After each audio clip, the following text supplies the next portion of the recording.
This is our corner dedicated to sharing ideas, science, knowledge about the hot topics that make the agri-food sector. So we cover circular economy, sustainable farming, the territory, healthy nutrition, and innovation and entrepreneurship. Most of you know me probably. My name is Claudia Costa. I am the coordinator of Food for Sustainability Academy, our learning hub, where we develop educational programs and workshops and MOOCs, summer schools, exchange programs, entrepreneurial activities. You can find everything about us in our website, and I will be guiding you today through our topic, which is water management. I am joined by Food for Sustainability team, but I would like to acknowledge the hard work of Ana Rita, our microbiologist. Ana, can you wave to everyone? Hello. And also our dear Margarida Palma, our PhD, also in microbiology. And of course, a very big thank you to the rest of the team that make, everything, all this work possible. And today we'll be addressing a critical resource to the primary sector, which is water, not only the primary sector, but, it's even broader than that. And as we all know, the pressure in water is mounting constantly. A recent UN report points that water demand is to grow and to grow by 55% between now and 2050. And to address this critical topic, I have with me the pleasure of having with me Professor Anabela Rebelo. She's a senior officer at the Portuguese Environment Agency. Also, Professor Luís Martins, he's a biotechnology PhD and an operations researcher here at Food for Sustainability. And Professor Michel Kraušek is a Slovenian water scientist, and he's passionate about rainwater management. It's with a big thank you that I welcome you all to this webinar. And 2024 brings a new partner to Food for Sustainability webinars, the EIT Food Grow, which is a consortium of 6 countries from Poland, Northern Ireland, UK, Portugal, Sweden, and Germany, which have come together to promote knowledge on transition to more sustainable food systems.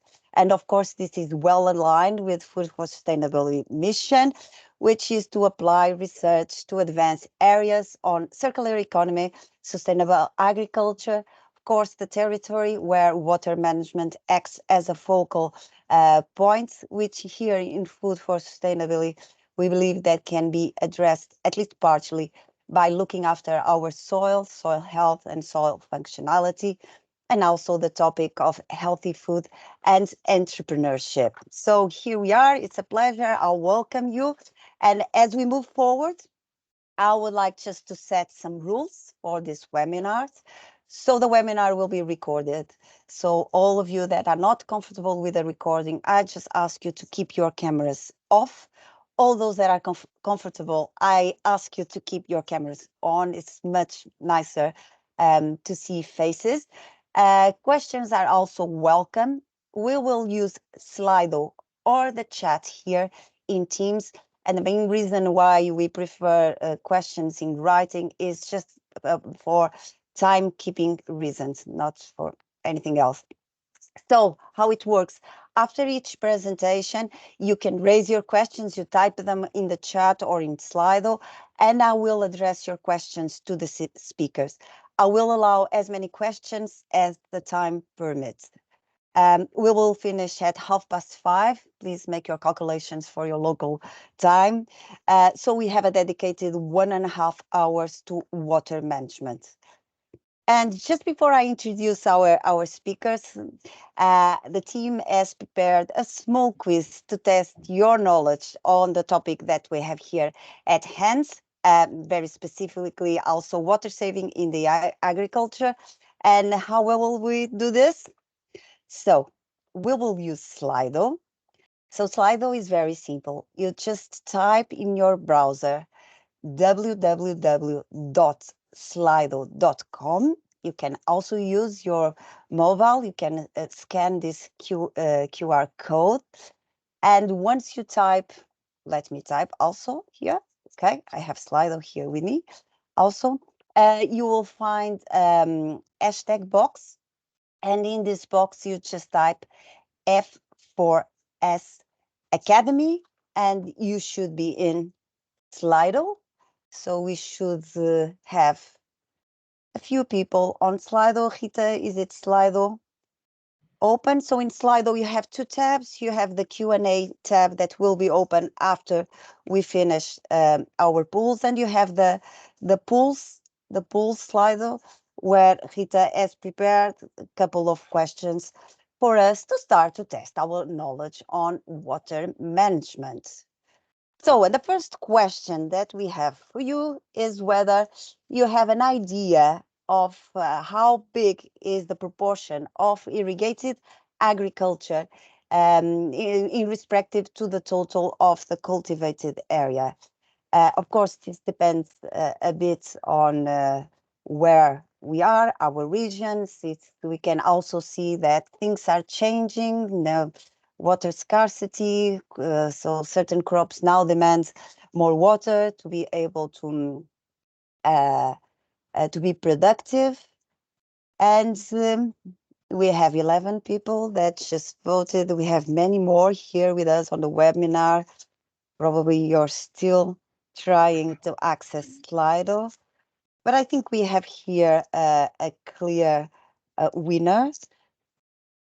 So 30 of participants believe that 40% is dedicated to irrigated agriculture. Well, in fact, according to the World Bank, irrigated agriculture represents 20% of the total of cultivated land, but it's very likely to change. But it gives us already a perspective that worldwide are still addressing a big chunk of. I didn't give you enough time. Now the 20% is increasing. Okay, so but don't worry that although there's right and wrong answers, don't worry, we don't know who is answering to what. So thank you very much for taking part. And here we have a question that Professor Annabella is very knowledgeable, and she'll probably know and will shed some more lights on this. But do you have an idea what percentage of the total water use can be saved through proper water management? And the debate here in Portugal has been looking at the water irrigation, the public water irrigations infrastructures, and some of them date back from the 50s. Of course, there is a lot of waste in terms of this water, but there are other sources of waste. So roughly, do you think that we are wasting 15% of our water, 30%, 45% that we could be using just by properly managing the resources that we have? So we have here a close. Let's just wait for everyone. Now we have a tie. So I need just one more vote to untie the. Okay, let me see.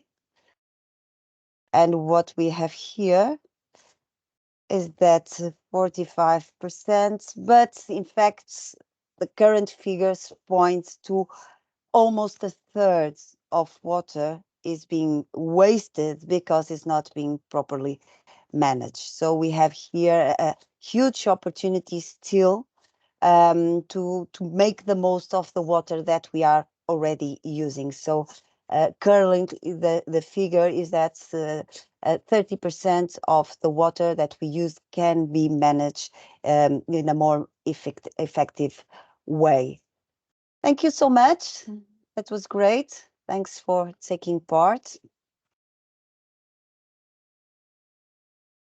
And now we turn to the topic of small water cycles. So this is a topic that is dear to Michel. So Have you heard about small water cycles? Probably you have heard, but you haven't thought much about them. So we have here three kind of definitions of what small water cycles are. And we invite you to, think which one is the most correct one. So these water cycles are local or regional hydrological cycles that occur within a specific ecosystem, a landscape, or the environment. Or are we talking about water cycles that are fully independent of large-scale hydrological process?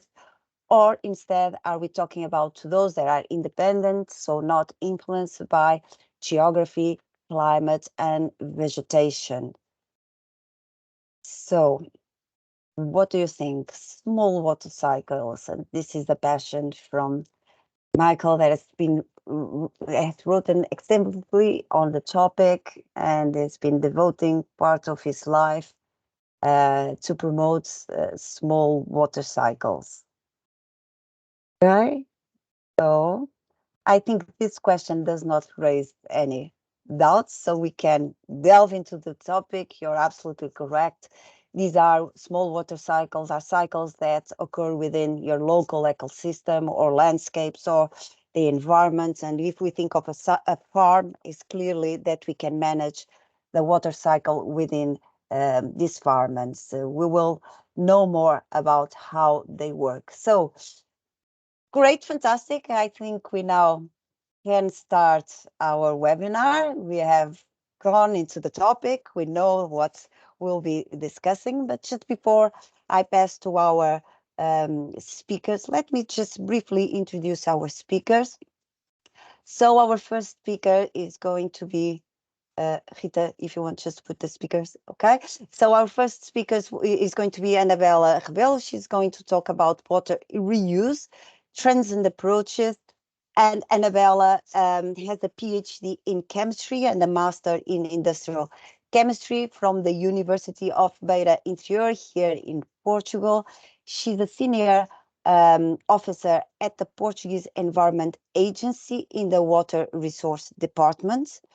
And her extensive expertise is dictated by functions as president of the Portuguese Mirror Group of the ISO Technical Committee 282 for water reuse. She's also the Portuguese focal point in the CIS Working Group on Water Reuse, promoted by the European Commission. Annabella is also a project manager of the project Wastewater in Natural Environment, which with a very nice acronym WINE.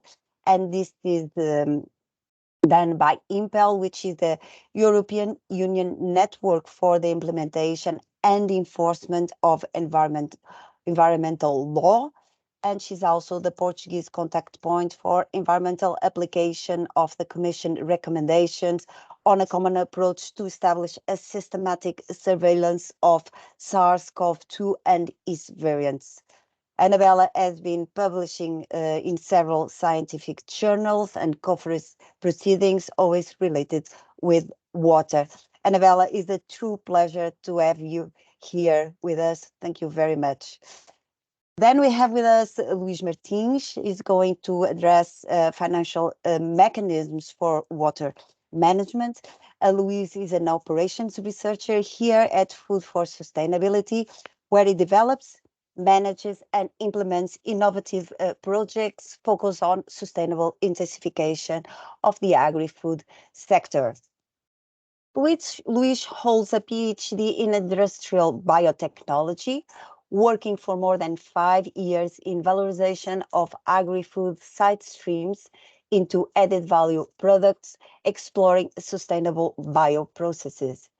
He also works in close collaboration with BGI, which is the EIT food hub here in Portugal, supporting some startups mainly focused on sustainable agriculture and protein diversification in their market discovery. He also identifies market needs and trends of agri-food sector, providing useful information to BGI's startup portfolio. Thank you, Luís, for your time and for your commitment and to be here. And Our final speaker is Michel Krauschek. He's going to address the topic of rainwater management. And Michel is a Slovak water scientist. He's also Goldman Environment Award recipient, Ashoka Fellow, and co-author of A New Water Paradigm, Water for the Recovery of Climate, which emphasize hydrological cycles in addressing climate change and resilience. Michel has recently founded Water Holistic Company and is a chairman of Slovakia's NGO People and Water. Michael's Blue Alternative project saved several villages destined for dam construction evacuation, demonstrating that ecosystem services can produce water several times more efficiently than dams at 20% of the cost.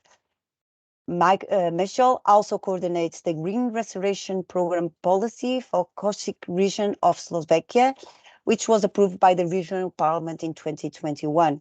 He has attracted international media attention and academic interest from a wide range of countries, from the US to South Korea. Michel, is also with great pleasure that we welcome you here to our webinars. And once the introductions are done, I think we are ready to start our session. I call to the floor Professor Anabella. Professor Anabella, are you ready?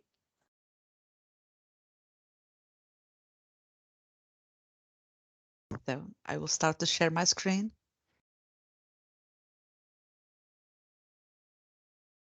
And I will put it in.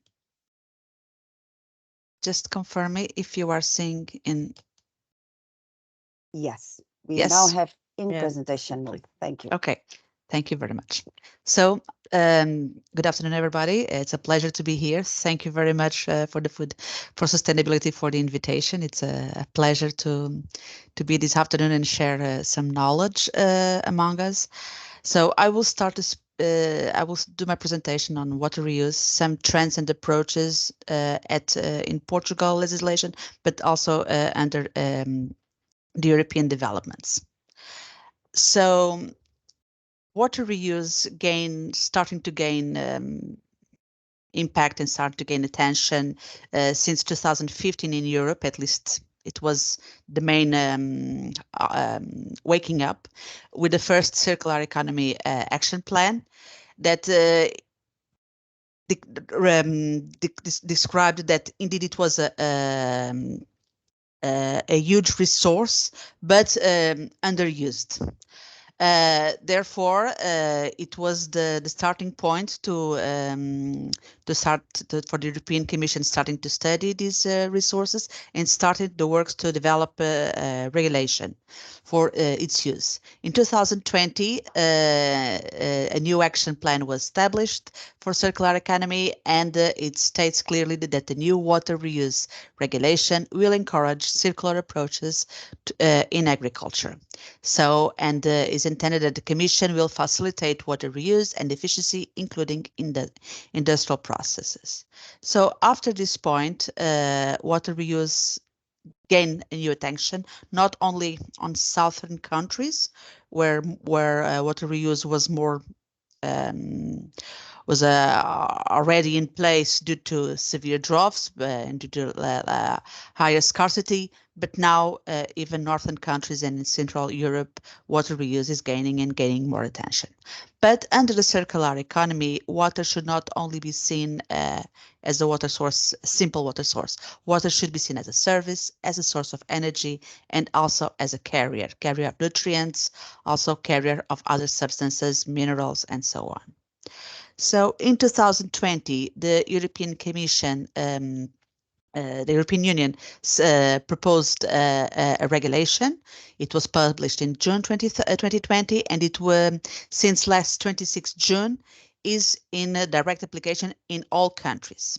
So these regulations establish for the first time minimum quality requirements for agriculture irrigation, and is applied to all water, to all reclaimed waters, which sources is urban treated wastewater. Now, this regulation has a totally different approach of the conventional water legislations. So it's not a simple table of quality requirements to be applied to this specific case. No, it established a fit for purpose approach supported on a risk management approach, which means the quality of the water should be appropriate of the end use without jeopardizing human health and environment. In Portugal, we started to looking at water reuse a little bit earlier than the regulation. So we developed a strategy based on the last international developments. So what was being done in Europe, what was being thinking in Europe, but also in ISO. Namely in terms of practices and policy trends. So the Portuguese strategy, the aim was the use of treated wastewater of any kind, not only urban wastewater, but any kind of wastewater for to use in multiple purposes, agriculture, but not only. The main support is the same one of the regulation, fit for purpose approach supported on a risk management approach. And how is risk controlled? Through the use of, for example, the multi-barriers to minimize risks for health and for environment.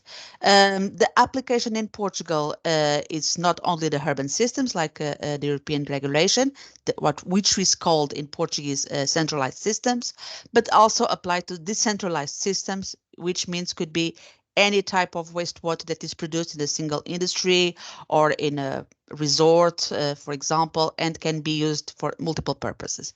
And we created what is called agriculture symbiosis, which means the water, the runoff from a specific crop can be used for the irrigation of another crop or the same crop. So we created the possibility of recover and reuse runoff from agriculture. So our main base was as already said, the ISO, the European publications, also WHO. We also use the best practices from projects like Impel projects, but also research projects from Academy, and of course the Plan of Action for Circular Economy. And this strategy allows us to say that in 2020, when the regulation was published, we were the first country to be in line with the regulation. So we were the first country to be able to apply the regulation. But what is this new approach of fit for purpose approach supported on risk management? And here I have to say that a lot of people, oh, risk assessment is very complex, it's very complex. Risk assessment could be complex if we have a very complex project, namely with high risks for humans. But we may have a less complex process if we have a less complex project with less risks. So fit for purpose, the water quality that meets the intended requirements of the end use. I don't need the same water quality to irrigate strawberries that I need to irrigate orange trees. The crops are different and requires different types of quality. How do I control the risks? Through multi-barriers. Multi-barriers is something very simple to understand now that we face the COVID. How do we face COVID? With masks, face masks, and washing, social distance. These are barriers that minimize the exposure of humans to pathogens. This is the same approach that we should use for the irrigation with treated wastewater. So the scheme in Portugal, which is aligned with the European legislation, is mandatory by the European legislation to have a permit to produce reclaimed waters. So this and the point of compliance, according to regulation, is the point where the water is delivered to the next actor in chain. For example, the farmer, which means that for the producer, I will need to assess the risks. What could fail, what could jeopardize the quality of my water at the point that I will deliver the water to the farmer. And from that point to the end use point, it will be what will be the risks of degrading the quality of my water, what do need to do to ensure that in the irrigation process, I will not expose the crops to additional risks. That's the main idea of the process. So it's not, so the idea was not to create a very bureaucratic process. No, it was a process to ensure safety. Because indeed, and there are several microbiologists, indeed, in the audience, indeed, microbiology risks could impact the world, as we all know now in 2024. So it's a mandatory formal opinion from health and agriculture authorities, and we will issue in Portugal a permit for production, which is also mandatory according to regulation, and we will issue a permit for the use, for the end use, for the farmer. These permits, they work as risk management plans. The permit will have all the laid down the conditions to control the risks and the responsibilities for the producer and the measures that the farmer needs to do to ensure, and what are the responsibilities for the farmer to minimize the risks. That is the baseline of this process. So it's not only papers, they are indeed management plans to ensure safety. The quality classes in Europe are 4, according to the European regulation, these 4, A to D. In Portugal, we have an additional 1, E, and these are the minimum requirements. But this doesn't mean that my water will need to comply class A at the point of delivery to ensure only for that specific type of crop. No, I can combine the quality of my water with barriers, namely to minimize costs. So how this indeed works? Barriers are means to reduce or prevent risks, like I said, measures to reduce contact between pathogens and humans.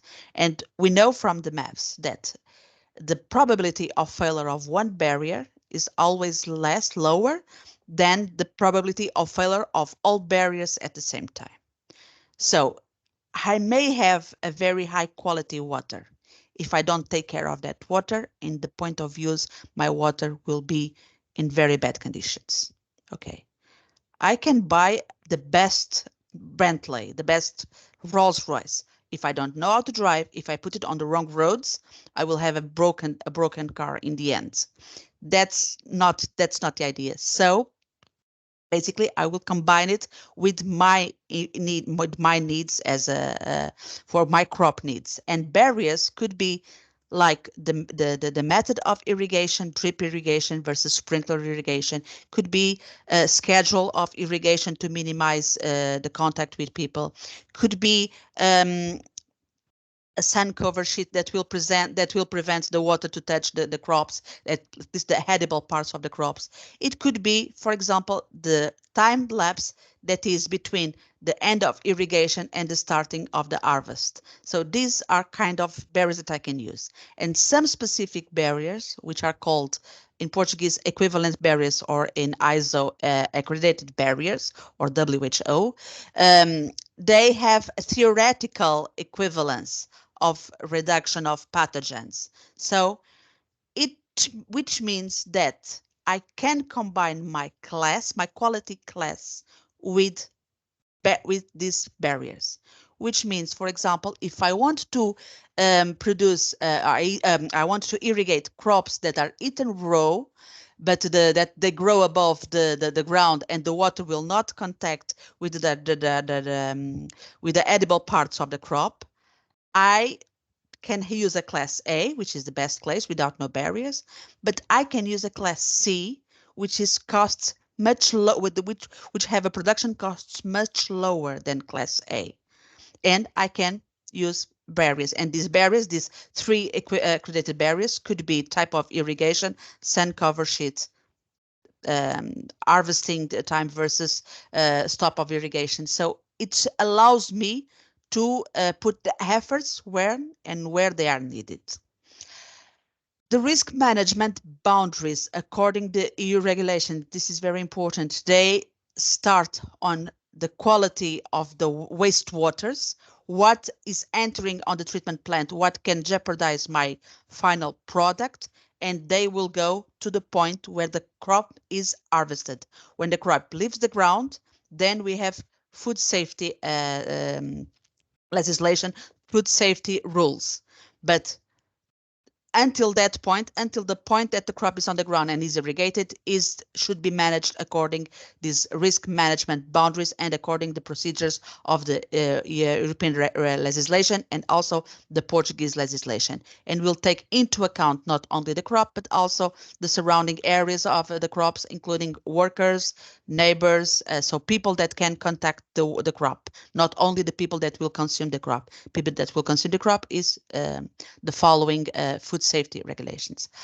We develop in Portugal to support all this process guidelines where we develop models for risk assessment, semi-quantitative approaches for environmental and for health, and the guidelines establish what and how to develop the process. Also includes information about hazards, how to select the barriers, how to establish the monitoring plans, how to communicate the risk, and present examples. Regarding to soils and crops, only presents elements for risk. This is not the main area of work of the Portuguese Environment Agency, so we only put it mainly what we had it from the ISO standards, but also some information from the Australian guidelines. So we develop a guideline which is available on our webpage, and we also have already a JRC technical report, also that will establish information about this process of this risk assessment, risk management process, and a communication from the Commission that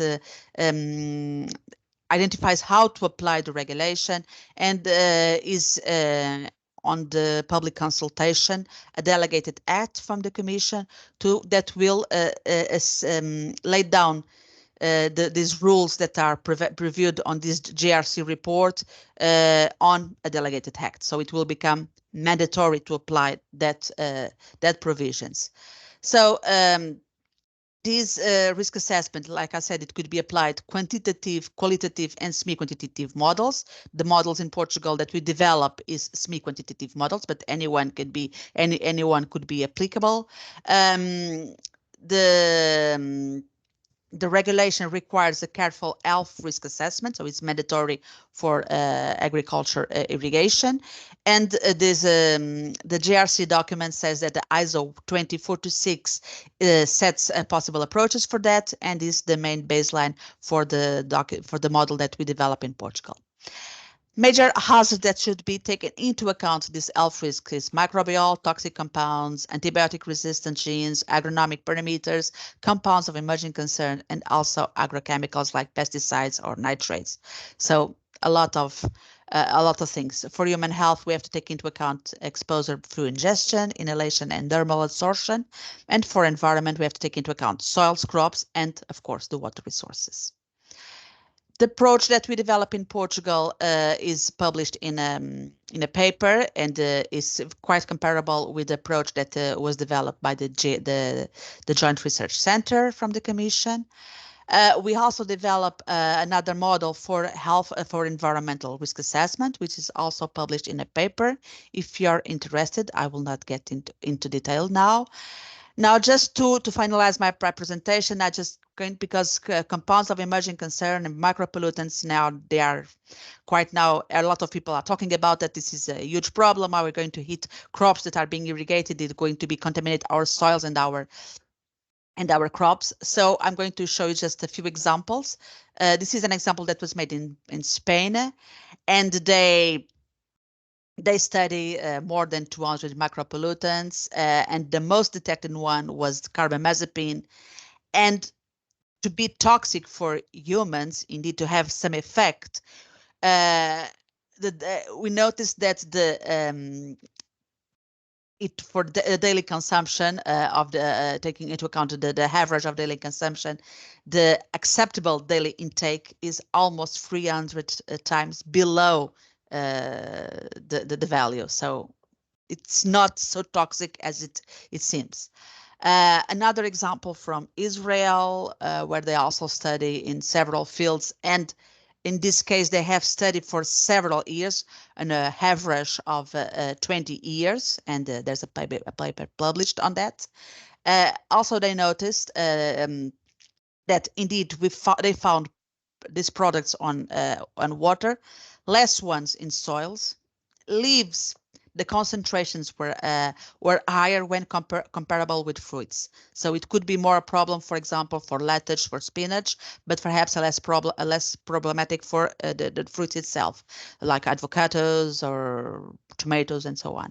And once again, one of the most detectable ones was carbamazepine. I have seen recently a study from Germany. They also so it's a pilot study, but they are noticing that, for example, for a vegan person, it needs to eat more than consume more than the quantities for more than applicable for more than 1,000 years to have a toxic effect. So indeed, this could be a problem, more problem for soils, perhaps more problems for groundwaters, for water resources than indeed for the crops. So however, in Portugal, despite all this legislation, despite all these incentives, indeed, the current volume of reclaimed water in Portugal is quite low. The acceptance is being quite difficult. However, some important projects are already starting, mainly in urban areas. And indeed, the most difficult problem to face when we're talking about water reuse is the location. Because, for example, for agriculture, usually fields are not so often, they are not so near the treatment plants as we would like to be. So, and it's always very expensive to transport water. Risk assessment is crucial to ensure safety. In this risk assessment, risk management it could be complex, it could be scare people, but it's what we need to ensure that we are applying the practice with safety. The legal requirements in Portugal are being considered as an example for other countries, and I have to say we are being more accepted in other countries than sometimes here in Portugal itself. We used to say that the chicken of my neighbors are always best than mine. And the assessment of the risks from the compounds of emerging concern, the micropollutants, still require more developments. However, does not seem so problematic for the crop itself, perhaps problematic for water resources and for soils. However, we have to take into account that we should look at, like I said in the beginning, water reuse, not only the water as a source of water, but water as a carrier of products, as a source of energy, and as a product. So simple solutions may lead to only simple reuse economic models, but appropriate and integrated approaches may lead to real transitions in circular economy models. And that is something that we are being studied, for example, on that project with that nice acronym WINE. Thank you very much. This picture is one of the best examples that we have, in Portugal. And of water reuse, and is the irrigation of urban areas in the Parque das Nações, in the north part of the Parque das Nações. So thank you very much. Thank you, Annabella, for such a brilliant overview of all the possibilities to water reuse. Indeed, I had a couple of questions here. Why water reuse is not more used than but I think you addressed them quite well at the final remarks. This looks indeed fairly quite a lot of procedures for those that are, in agriculture, all this risk assessment and evaluating the barriers. There's quite a lot of knowledge that is involved here.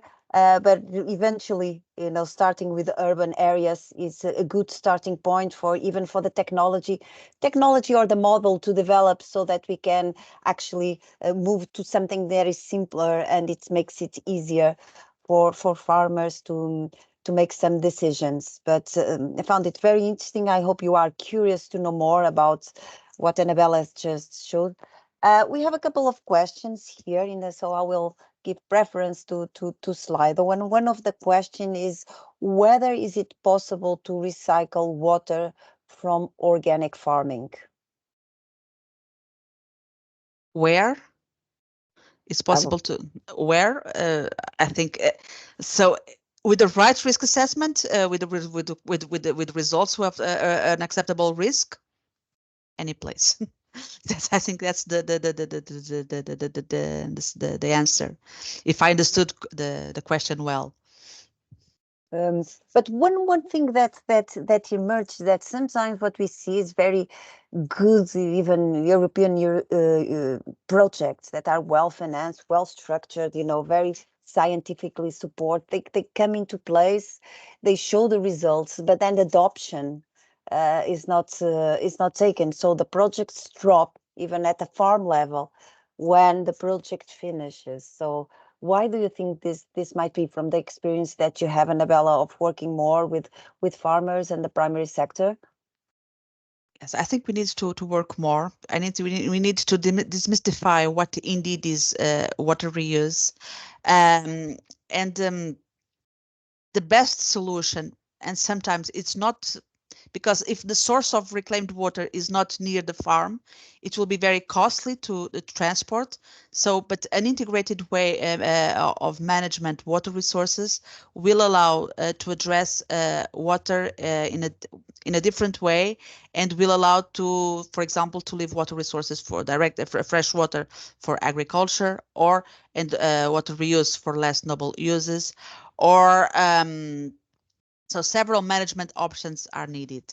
In terms of projects, I have to say that we have, and the European Commission is making a huge effort trying to address this, and showing what are the best practices, and they are trying to, including through trying to some schemes to finance directly or indirectly some kind of projects. But the most difficult part is always the public acceptance. When people don't want, when there's water from other sources, and when there's water at low cost from other sources, people will struggle to use reclaimed water as much as possible. When there's no water, everybody wants reclaimed water. One of the best examples indeed is Malta or Cyprus, when there's no water, and reclaimed water is like a blessing. And they started, for example, to for example, in Malta, they started with as far as I understood, with some kind of demonstrating projects, and they work with the acceptance of the farmers, and now it's being very productive. So starting to work on the acceptance is the first step. Yes, showing people that it's possible, yes. Leading the way, how it's done. Yes. And also this second question points to something, Annabella, you were talking about where can I find water providers to reuse water, and what about the infrastructures? For me, this points that the municipalities and the policy level should be involved in facilitating this mapping and these opportunities. Do you have any yes. experience at the municipal level that has done good work?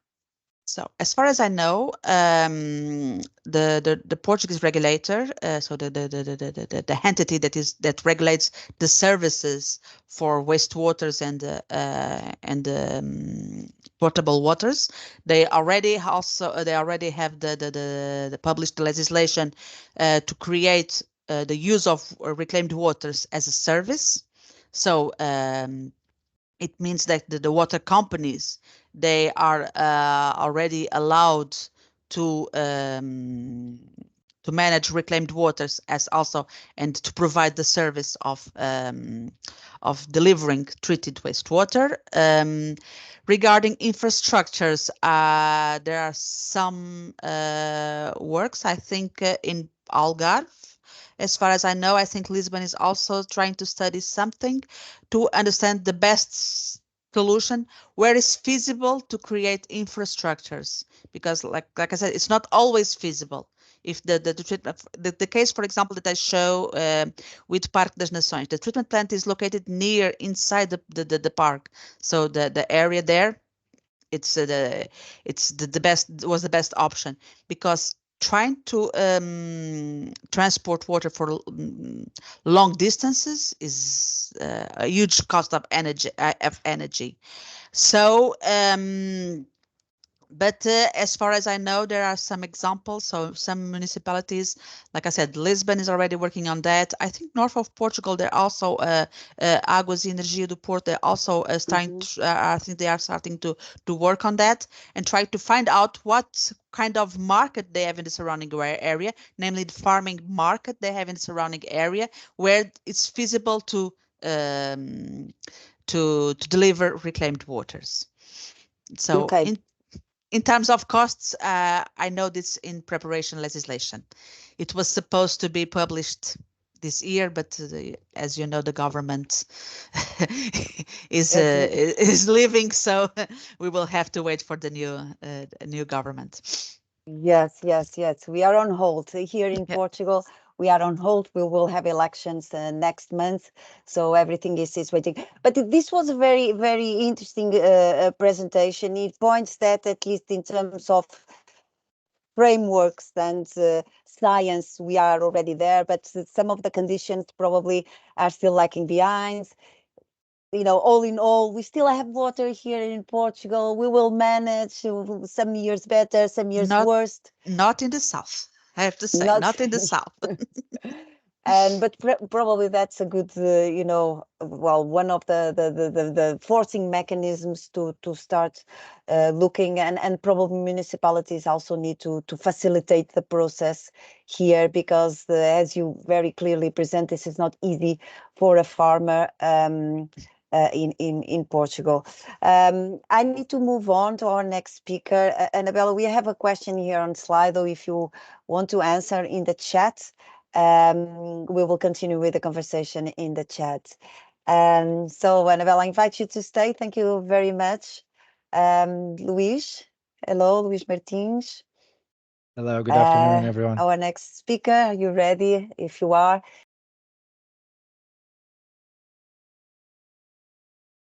Thank you so much for the invitation to be present in this very inspiring webinar. And I'm here to present you and bring some financial instruments for efficient water management, so structure financial support to increase their adoption to this kind of water management system. So, but I would like to start with a small background and regarding these information. So the common agriculture policy, the strategic plan from Europe to Portugal brings some evaluating 10 objectives focus on different areas. But regarding in Portugal, they would like to increase the farmer's income, so economically sustainability and fair for the CAP, and also become more ambitious regarding the greening. So using some strategies for the carbon sequestration, boosting also the organic fertilization, organic farming, and integrated production, because in 2030, European Commission said that our agricultural agricultural land will be 90% of the area. But also, very important is the social way, the social topic. And in Portugal, they intend to increase the number of young farmers, so reaching more than 2,000 young farmers, and also boosting the knowledge sharing, the innovation. But very important here that it is the focus of my presentation, the digitalization of agriculture. That is very important and will bring some instruments to the farmer to increase their income and their resilience of their production. So they are very common topics that, for example, and this is the strategic plan in specific for Portugal. So increase the organic farming, so support the transition to the farmers to these farming practices in specific in the different areas, but also in vineyards. Develop producers association, increase their associations, and also to manage the quality of the products that are delivered to the market. So, but also thinking in the small value chains that the products can increase the rural areas income, but also the quality and the nutrition, the nutritional value of the products. And also, and where the Food for Sustainability have deploying some efforts in the operational groups for innovation in agriculture, to support the farmer, support the producers to increase their knowledge, to increase their resilience to the climate change, for example, but also to adopt new strategies to make food, to produce food in this in harsh climate way. But I would like to first to introduce you the one financial mechanism, that is the eco schemes in Portugal. They are split in two different, mainly in two different pillars. That is in the sustainable, the first pillar, in the second pillar, and in the first pillar is focus on sustainability, when the farmer can get some funding with different farming practices, but also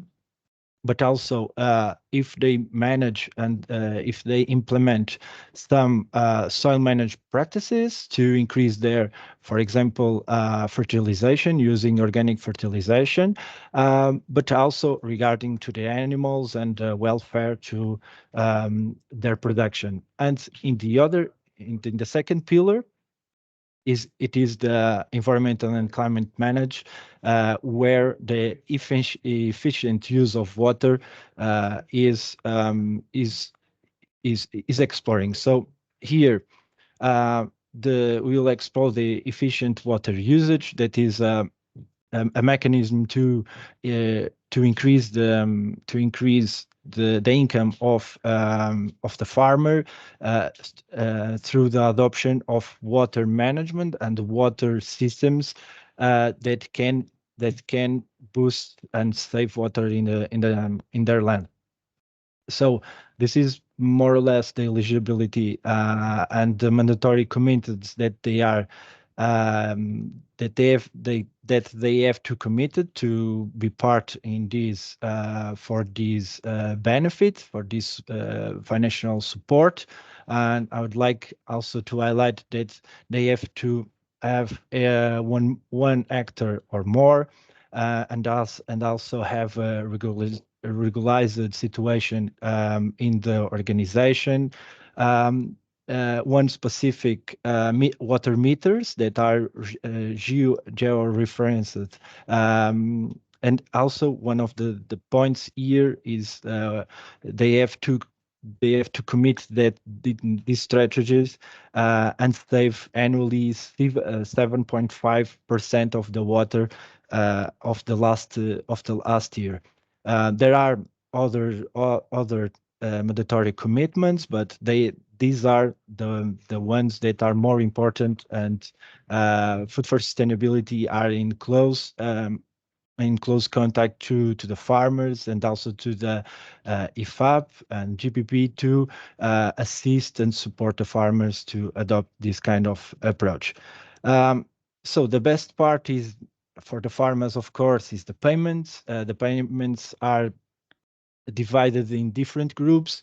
Also, the farmer have to be in they have to be registered in the irrigators association, and the payment is dependent of the area that they are using, but also the crops that they are exploring. These are more or less the values that they can use, or they can receive from this sector, this line. So indeed, Food for Sustainability, we are developing like a simulator to use this kind of approach, or the water efficiency use. I will change my window, and here we are. Our simulator is focused on the fruit trees in the citrus tree, olive orchard, and tree nuts. And depending the area that the farmer are exploring, and the class of irrigator that are that they are registered, they can use this kind of funds. But a point, the value that can be received here in organic agriculture and transition, in this case, they can only receive, for example, this kind of values, and as you can see in 4 in this simulator, when we put 4 is not in the irrigated, they can receive, and they can't receive any benefit. But if they are in the class A, they receive the higher amount of funding, and here they have to be committed with align and the strategies with the weather, and cross-link the data between the weather stations, the sensors in the soil, and also planning, for example, and also planning the irrigation through the model, through a model. With the topic 2 is B, is a class in B plus, is the second highest point.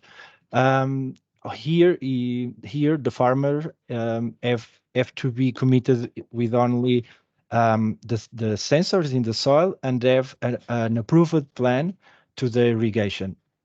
And in the third is the B1, the B class, and here they have to also have a sensor in the soil and save the water and manage the water spent in the soil regarding the mandatory committed, and also a plan approved to the irrigators system. This is, and also it is important in the organic farming, and during the transition, the value that the farmers will receive, it is only 40% of the total amount of this eco scheme. So if they are in conventional agriculture, they will receive more 100%. So it is more 60% of this value. Okay, I will change to my presentation now.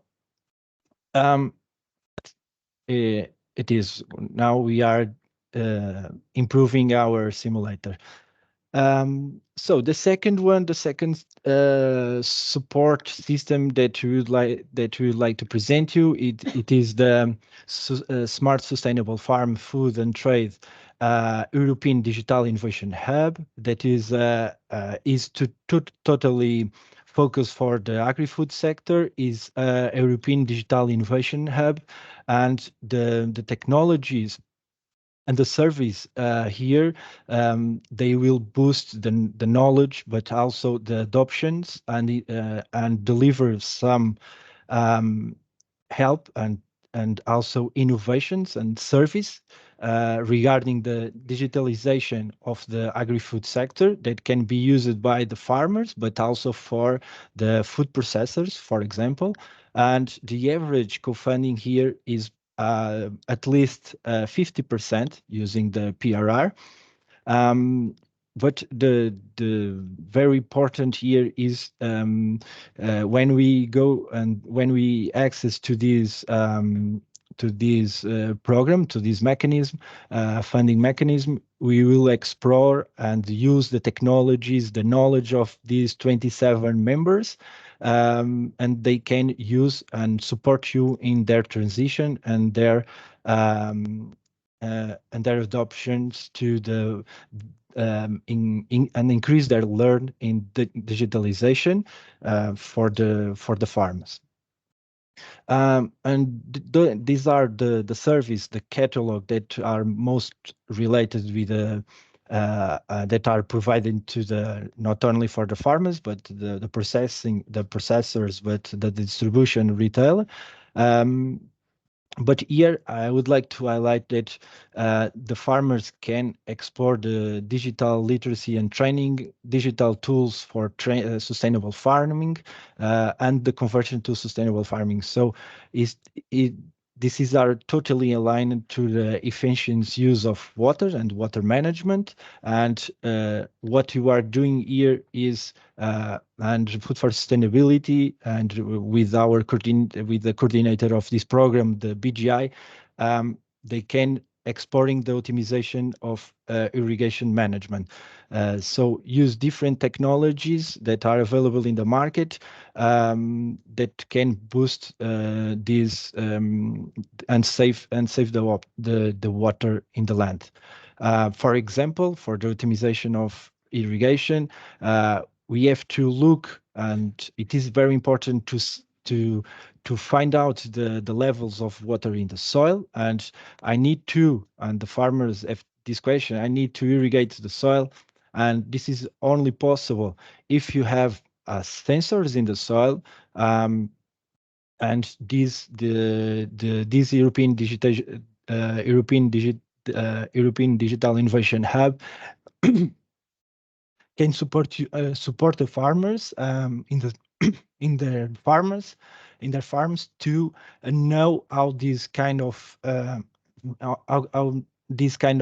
technologies, the soil moisture sensors, the weather stations will work and create an approach to control the irrigation and control the water that are using in the farm. So if you can measure the water in the soil and also other parameters, for example, the temperature, we can develop a model and centralize this information, and also trigger and develop an irrigation system totally autonomous to save this kind of water. And also another program that can be exploring for the farmers, it is the ACFT test beds. It is Rede Nacional de Test Beds. So here can help the farmers to adopt digital solutions. So is very similar to the last one, but here the focus is the development and totally adoption of the new technologies from the agri-food sector, and not only here in soil, but we can export products and service for food production regarding with or without soil, for example, the aquaponics.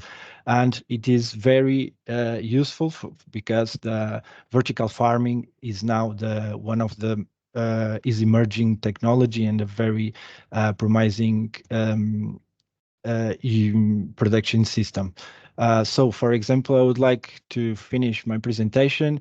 We have like a case study for water monitoring and saving, and what these kind of sensors can use. It can be a very helpful for the farmers.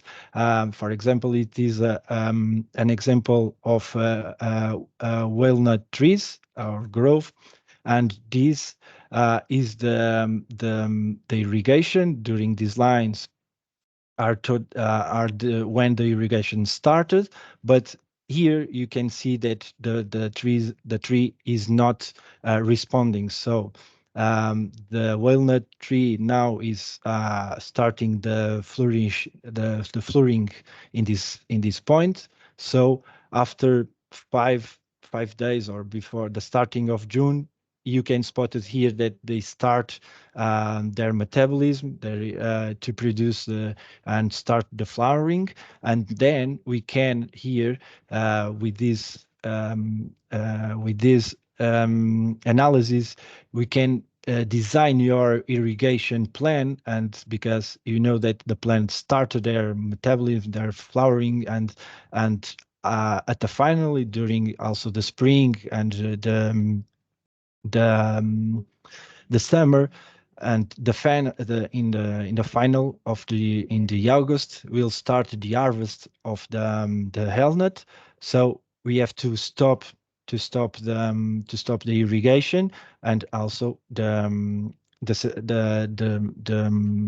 plant will stop or will decrease their metabolism and the need to the nutrients. So thank you so much for your to be with us, and any questions, feel free to ask. Thank you so much. Thank you, Luis, for a very clear presentation on how water efficiency can be promoted. We have this eco schemes. They are a public funding mechanism, but your simulator shows that we can try to make this process more simple and more visual, and farmers can have kind of a tool to assist their decisions, understanding their trade-offs, also to mechanisms to assist the digitalization of farmers, and these are grants that these instruments can give to farmers. So if you want to know more, please keep in touch with Luis. This was just a very brief presentation. Luis, we have a couple of questions here. One I think we have debated internally, it's whether the simulation can be adapted to other countries, and what are the challenges? Yes, we are aware about it, and we are working with the partners across Europe to develop these kind of simulators, but of course, everyone here knows that it is different, the eco schemes in Portugal to comparing to the central of Europe, because they face different problems. For example, or in the north of Europe, they have a lot of water, but a lot of organic matter. And here in Portugal or in the south of Spain, we have a very available water. So the strategy and the schemes, the eco schemes that were deployed in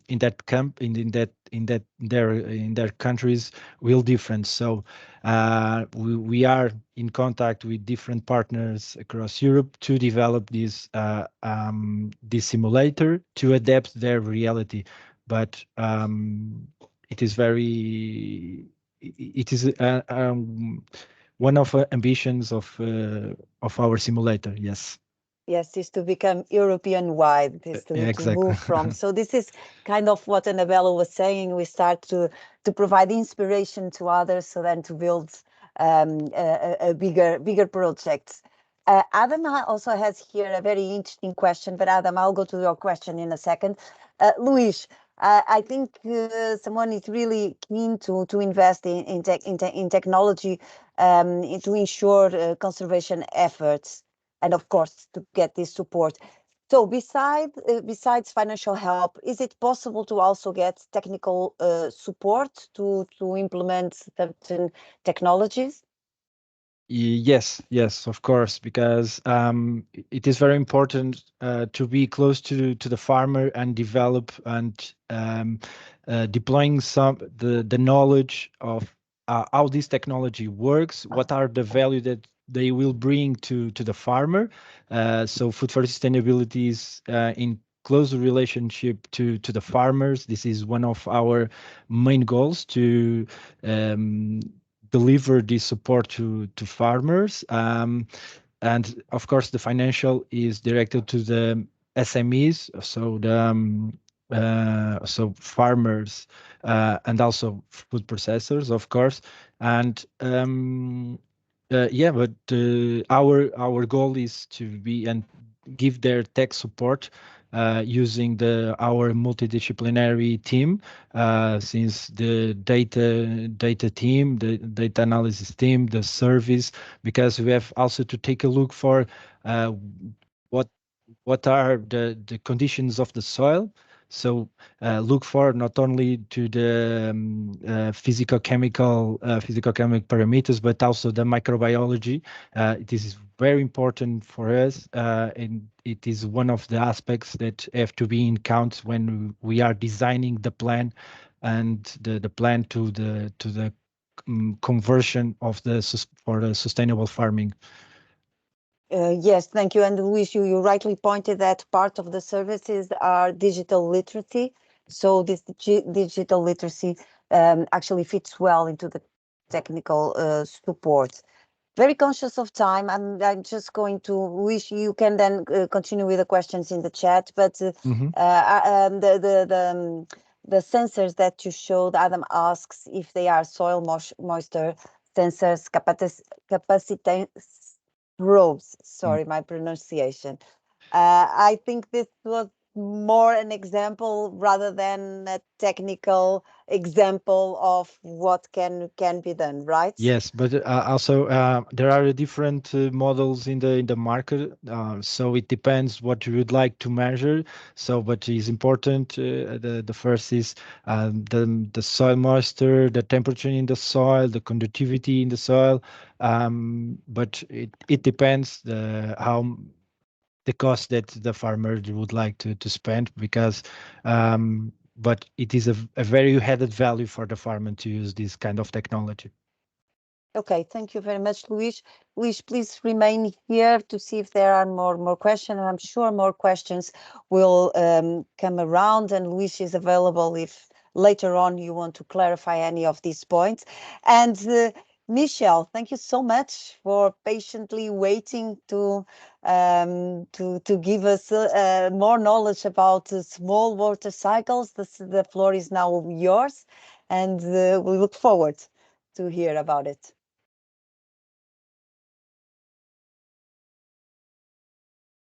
Okay, thank you, Claudia, for invitation to me. I am very happy to be here with you and to present some experience from Slovakia. I can share my screen if, yeah.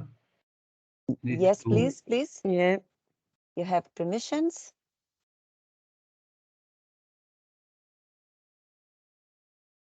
I have permissions too, still. Yes, you can share your screen if you just press the arrow pointing up. Your presentation, you should have a window. Yeah, it is. I don't know why it's not possible. It is permission still. Rita, can you just double check that all the permissions are okay? Yeah, I think it's all okay. It is foreigner. No, we don't discriminate. Everyone is allowed in our webinars.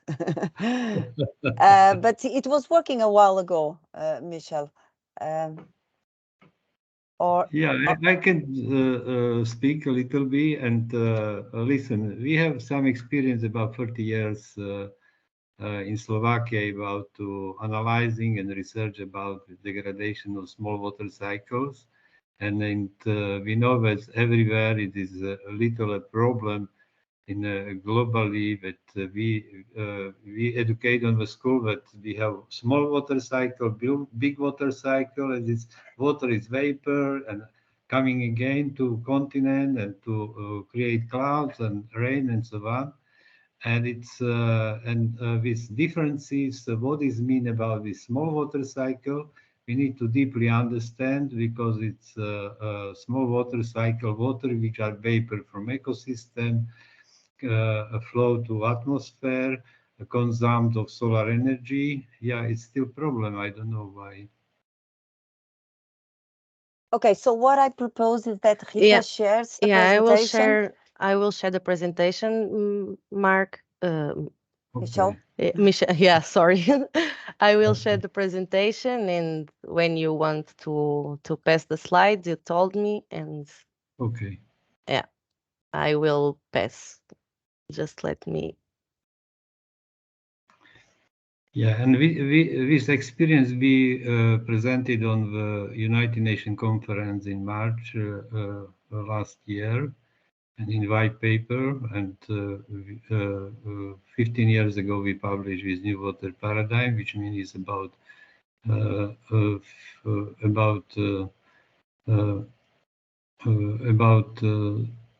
small water cycles and what is mean. And I will be little present about this main idea is about rainwater is a fundamental food for all food because it's some best and simple and completely cheap for production of food is this rainfall. And water, it is recycling in small water cycles, and small water cycle is recycling permanently every 8 days. And big water cycle is working and return water on the system about 3 months. And we forgot for that, and we are have very drastic influence on the desertification process because we are still thinking that rainwater is its waste. We need to quickly remove, and especially from urban zones. And we create heat islands, and heat island created moderate time and space distribution on rain. Please, next slides, if you is possible. Yeah, this is about white paper, and the whole principle is about with desertification process and the loss of water from the system. It is solar energy native, which consume of the vapor water to atmosphere. Just now is we have a lack of water in the ecosystem. After that, we are produce a lot of sensible heat. The sensible heat is extremely dangerous to moderate of behavior of clouds on the sky and create real different reality like in history, for example, 50 or years or 100 years ago. And we published first knowledges about that on the end of the 19th year of the century. And please, next slides. And problem is every cubic meter which are vapor to atmosphere consumes 700 kilowatt hours of energy. With solar energy transferred to latent heat, and latent heat is due to law of saving of energy. It is transported by vapor water to atmosphere and create clouds and condensation, and after starting raining, and with this energy spread to atmosphere, which means like unique air conditioning system which are take energy from the troposphere and transport to colder zone on atmosphere. And we forgot for this, and the results from that it is close to surface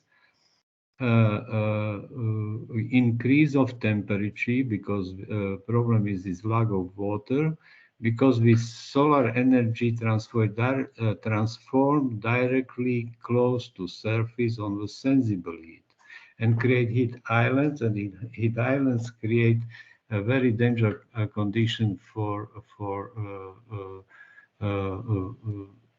destroying of small water cycle, because it's retention water on the space, on the scale or landscape is extremely important, not only for producing of food, but creation condition for burning new raining. And new raining is starting bring new plants, new vegetation, trees and potatoes and corns and onion and so on, and a lot of food which we are completely dependent on this process. And this last year, my colleague was pilgrims to Compostela, and she prepared a lot of not very nice story about this reality, how is eroded of landscape in Spain, in Portugal, and we know just now how is huge, massive problem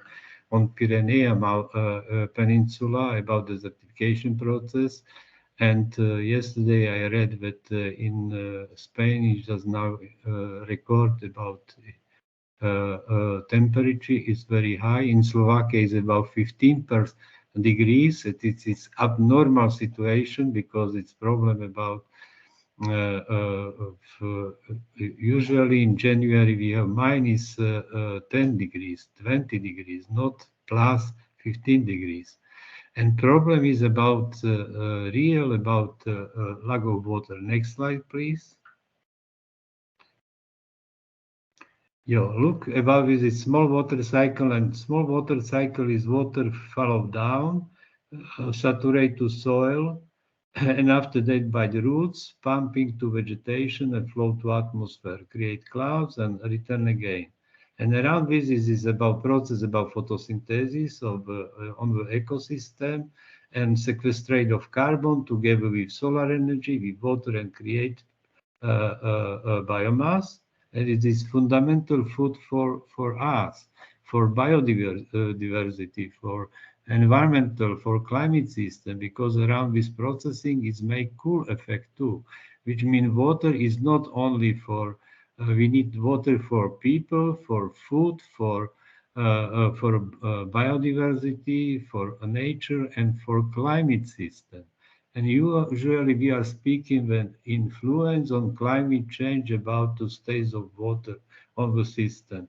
And we need to reverse this system. And this picture is about two trees. Look, this one is about park, the same age of trees, and another is in asphalt beton in completely ceiling space. And look, is about 20 years old with trees. And with on the asphalt, this is completely poor because these trees have not water. Because if you are sealing everything, you are starting to with water which was before this sealing space, with trees pumping, and with water loss from the system, and the result is this completely dry lands and a decreasing of balance of water underground, in soil, and in underground, and decreasing vapor water to atmosphere, and not sequestration of carbon and so on. This is about problem, and we need to understand about this principle, about how it's working in small water cycle on the principle, because this is about integrity, is a circular, real circular economy, because it's better to cycle, to have water cycle in 8 days, not to 3 months. Yeah, next slide, please. Yeah, and this is on the timeline. Look about this. I think it's, if you are looking in Lisbon and in other towns in Pyrenees Peninsula, in everywhere, and it's this rainwater is sluiced to channel system and flow to sea. And in Slovakia, we analyze that annually average loss of water from the small water cycles is about 250 million cubic meters. And we are only 15,000 square kilometers. And in the last 60 years, lost from Slovakia around 15 billion tons of water. We forgot, because we are educated on the school that water is a renewable energy, but it's not true. It is true only in this case, which we don't change of ecosystem. And we have drastic influence about urbanization, paving, asphalting, industrialization of agriculture, and so on. And the result is loss water from the small water system. And I have some colleagues from Algeria and Tunisia, and we are very intensive in discussion about this, the same cases in whole Sahara Desert, which was 5,000 years ago, was people have really problem with starting of desertification, and with farmers starting to build natural-based solution like water retention measures, but only farmers. And problem is that we need to starting change whole water paradigm, to urbanization, to forest management, to road infrastructure, to harvest. Every drop of water we need to return to small water cycle. After using, we need to return to vapor water to atmosphere. We need to stop to run off rainwater to the sea everywhere in Pyrenea Peninsula, in Slovakia, in whole Europe. This is very big challenge for European society to starting to thinking for that, because look about with this timeline. If we are starting decreasing of infiltration to the soil, we are decreasing evapotranspiration, and use in classical hydrology everywhere in globe speaking, that water which I vapor is lost. It is not lost, because with water create again rain. And if we are decreasing infiltration and decreasing evapotranspiration, and every year lost from small water cycle some percentage of water, and results on the end is completely desert. And this is extremely dangerous situation for Portuguese too. You have more than 1,000 millimeter of rainfall. In Slovakia, we have only 700 millimeter, but we are in mountains, and it's not to south part, north part, but we have, for example, extreme heat in summer around 40 degrees too, like in India. And problem is about this decreasing water in small water cycle, open season for extremality of weather, heavy rain, heavy drastic change of temperature and so on, windstorm and so on. Next one, please. Yeah, this is classical model about this using water from our house, with water lost to channel and goodbye to sea, and it is contribution to sea level rise. We calculate only from European big cities, annually lose about 40 billion tons of rainwater, which are flow to sea, and it is our responsibility for increasing of sea level rise. And we calculate on the Slovakian case that it is, if it is Slovakia is a very rich country for the desertification process on the globe, annually lost from all continents more than 700 billion tons of water, rainwater to sea, and its sea level rise is about 2.1 millimeters. And we are speaking about iceberg. We don't speak about rainwater in around our street, our garden, our house, and so on, because we need to have dry, and problem is about to degradation of small water cycle. Next one, please.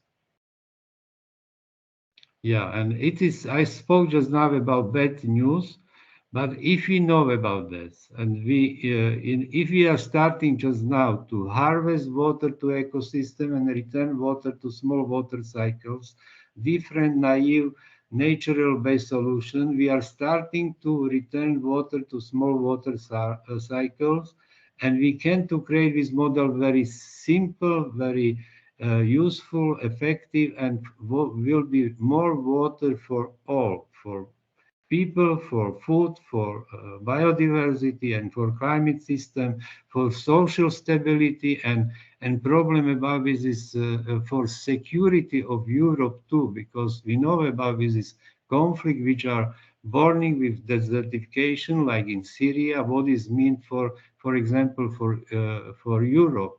The same is from conflict about Africa with Europe, about this desertification process, starting to move a lot of people to another country. This is extremely dangerous, which means if we are starting to understand this process, we can do very fast reverse whole system and return water to small water cycle, and this water will be come to our garden, to our fields, to our forests, to our cities, to communities. Water return like was, for example, 50 or 100 years ago. I calculate just now very briefly, if one community follow down annually 10 million cubic meter of rainwater, and if annually lost from this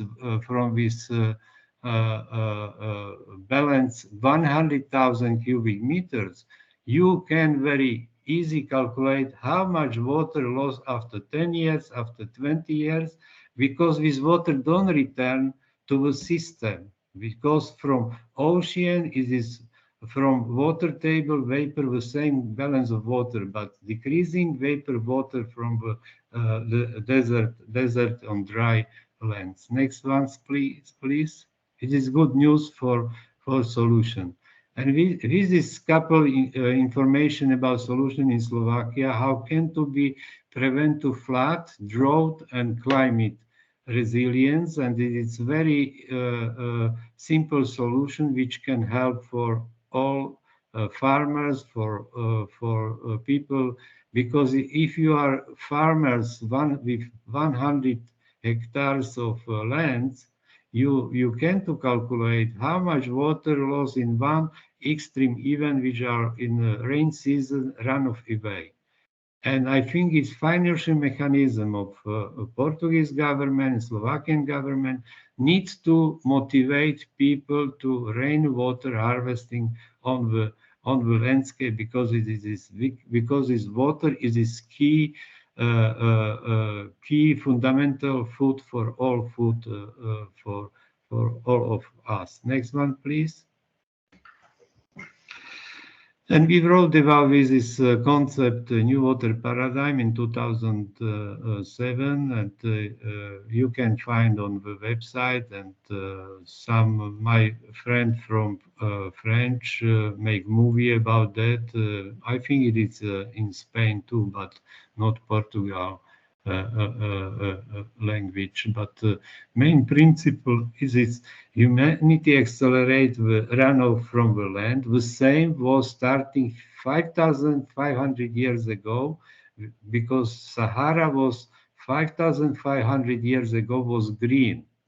And we need to understand what was happening in Sahara, and just now with the Sahara starting in Europe.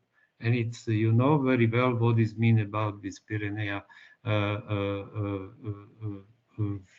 peninsula.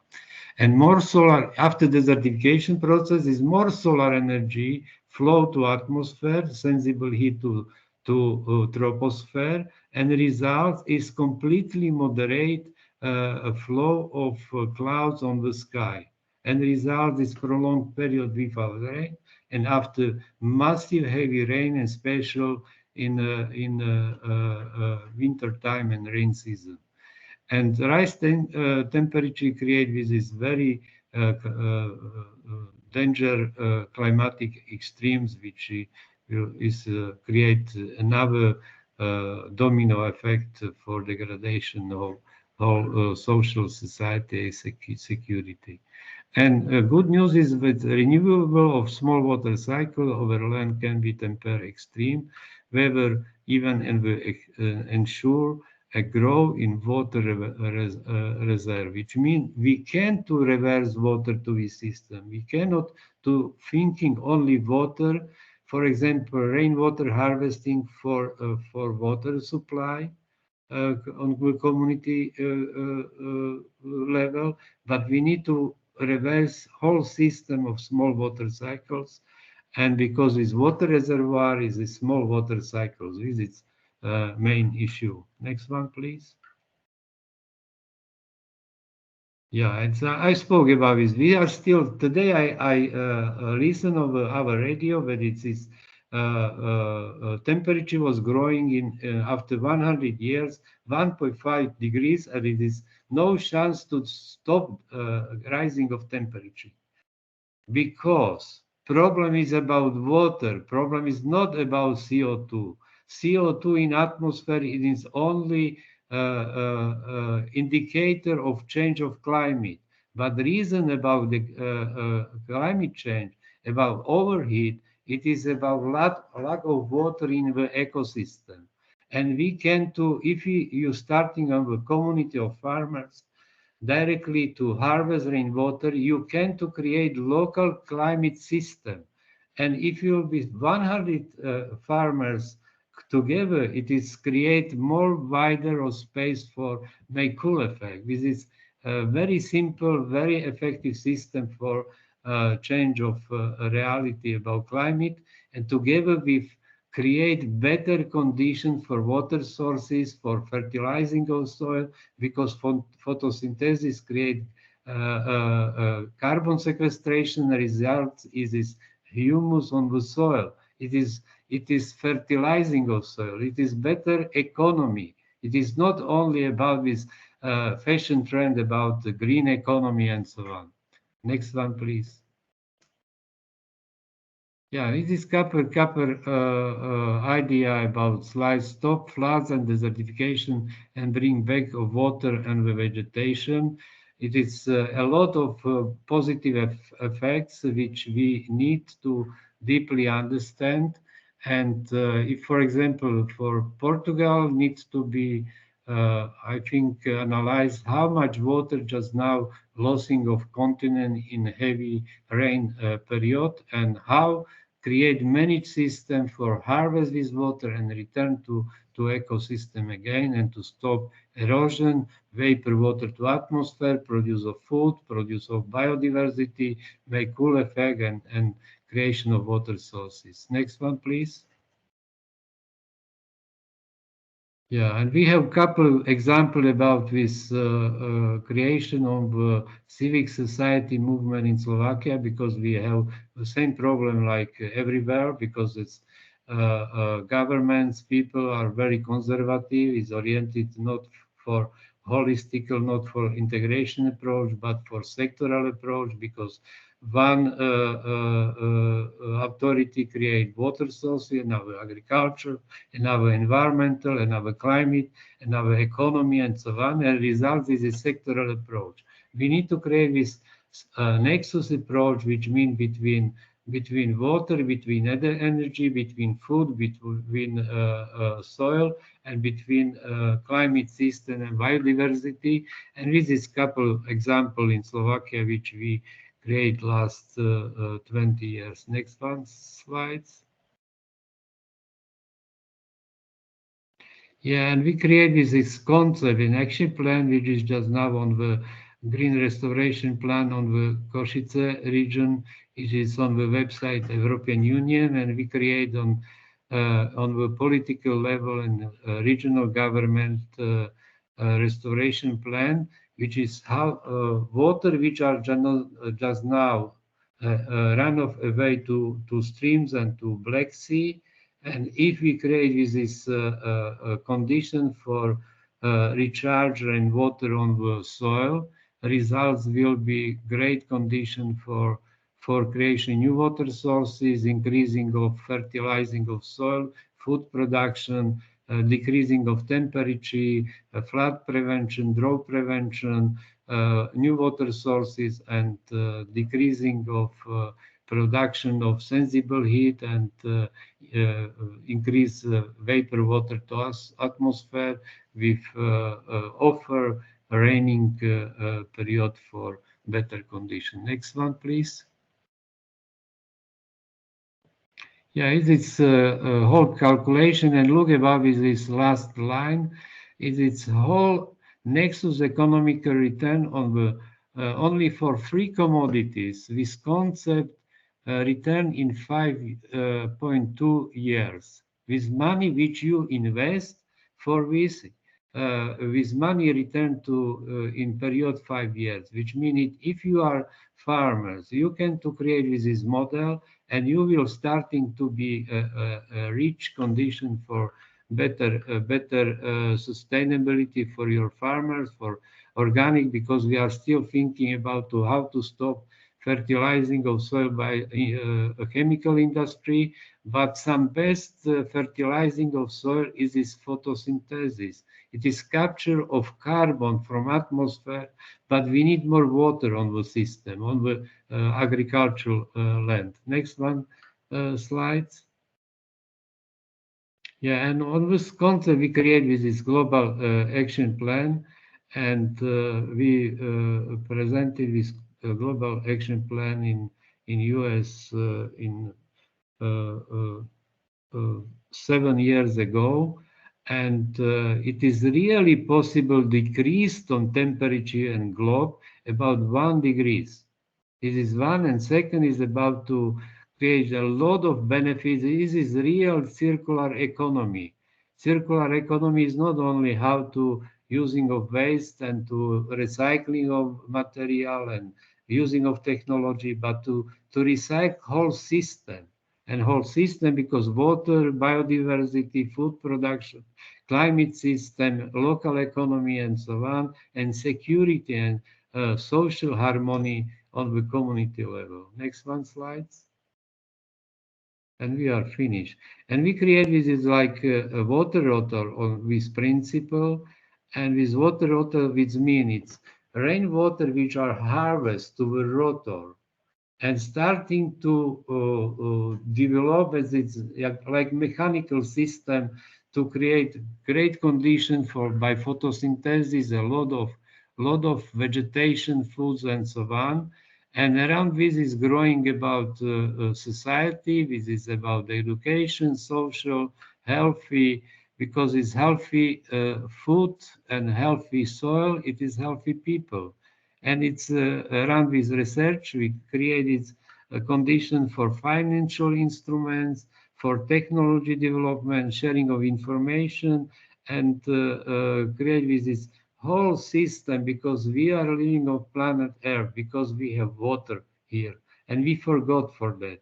We need to return water on the continent, which are lost from our not nice understanding about degradation of small water cycles. Next one, I think is last.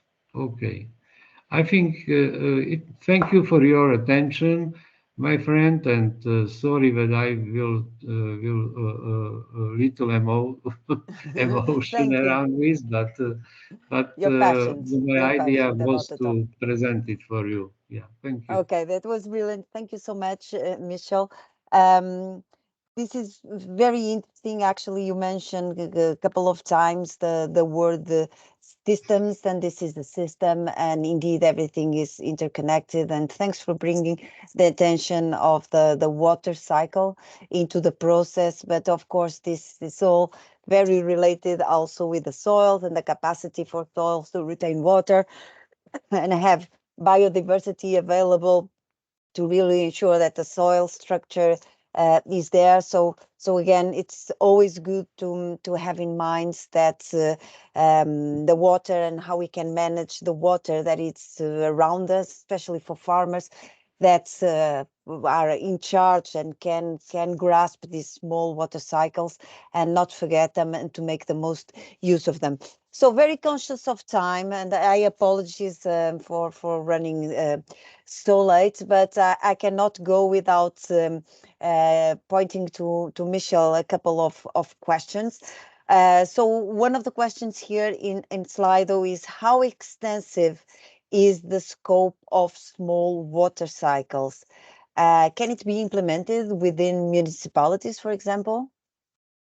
Yeah, it is very easy. And in 2010, we had quite unique situation in Slovakia because we had in 2010 was three historical floodways, and our prime minister, she was lady, and she is sociology, and she decided to mobilize people to prevent of flood prevention. And we were with our colleague we were invited to prepare program, and we prepared very fast this program for 2011, and in 1 year around 10,000 people was involved and working directly of a community level and create more than 100,000 natural based solutions.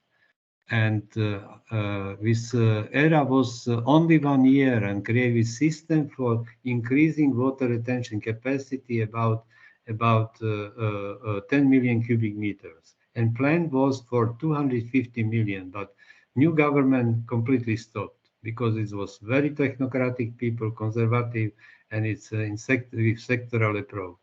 And problem is about to understand it because with money which was invested from public money was 42 million euros, 25 million euro from state's budget, and 17 million euro for a creation of job for unemployment people. And was unique fascination, mobilization people to starting to reverse. And we have a lot of great experience about this influence from this era, and we publish a lot of publication and knowledges, and we are harvest. And if we will be don't stop in 2012 this program, Slovakia will be completely restoring landscape with great humidity, not flood, not drought, not climate change.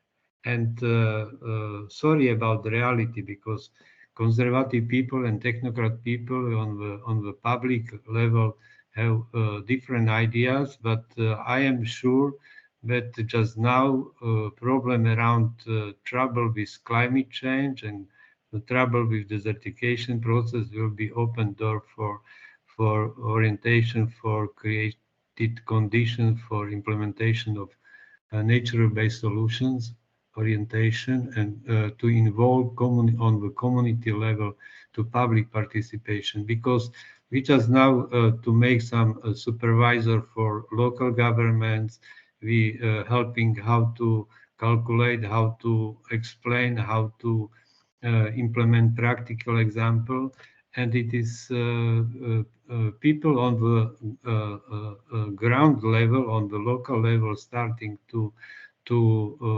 mobilize, to protect, to increase fertilizing of soil by retention of water capacity, prevention to flood, and to another is about this quite interesting increasing production of woods in forest, because more water in forest create great conditions for growing more trees.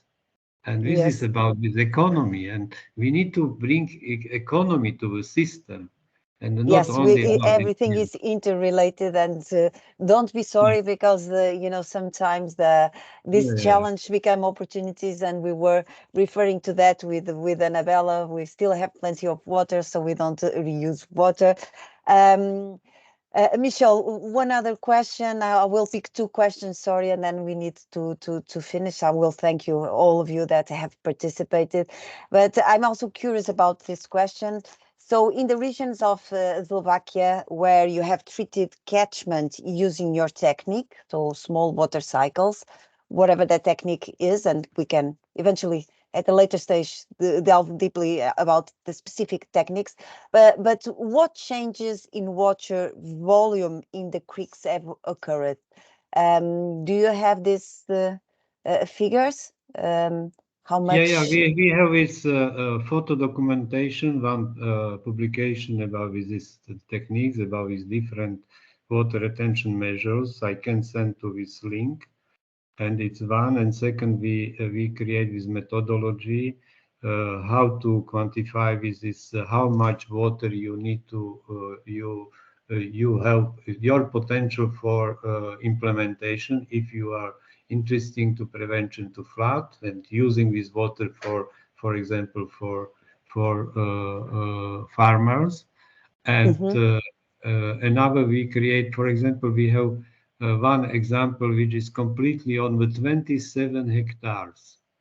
And it's this case it's on the website United Nations about this about biodiversity, and it's on this small place. We have, for example, in 2021, a huge historical drought, and this on this 27 hectare was completely like paradise. Great. Because it's about water cycle. Is one is small water cycle, another is micro cycle, daily cycle of water, and it's a lot we forgot for that for mood.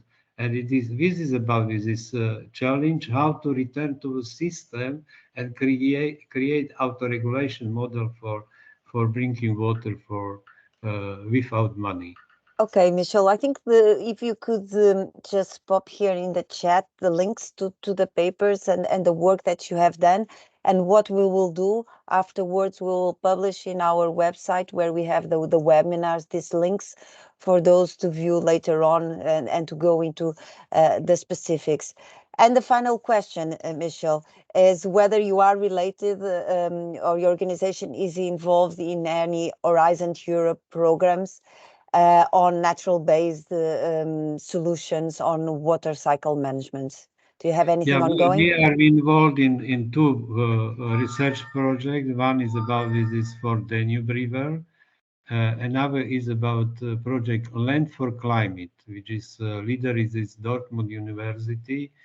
And for Danube River Basin, we have our role for implementation of concrete nature-based solution on local level. And just now we are finished another with our agriculture university in Slovakia together with consortium in French to develop a new concept about this quantification and influence of nature-based solution for agricultural economy. This is together with biodiversity, and I hope we will.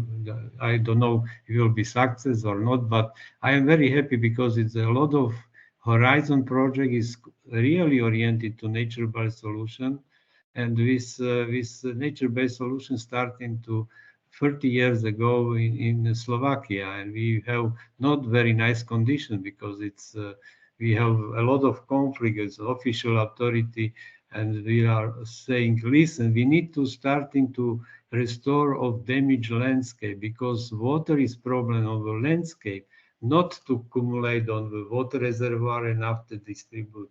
We need to return to the small water cycles, and it's more cheaper. And we have first small project implemented around this conflict about water dam because we are creating these blue alternative solutions. And we know that it's production of water sources from bioecosystem approach is more than 10 times cheaper. Okay, that's very interesting. So the conversation is very good. I deeply thank our speakers, Annabella, Luis, and Michelle for being here, but our time has gone. I hope you have enjoyed to be here. For me, it was a pleasure to moderate and to conduct this webinar. I also thank all the participants for being here. We will continue this session next Thursday. So again, a warm thank you for being here. And we will now dive into water management techniques in our next session. I hope you can join us. And again, it was a pleasure to be here with you. Thank you. Thank you. Thank you. Thank you so Bye-bye. much. Thank you. Bye-bye. Bye. Bye bye.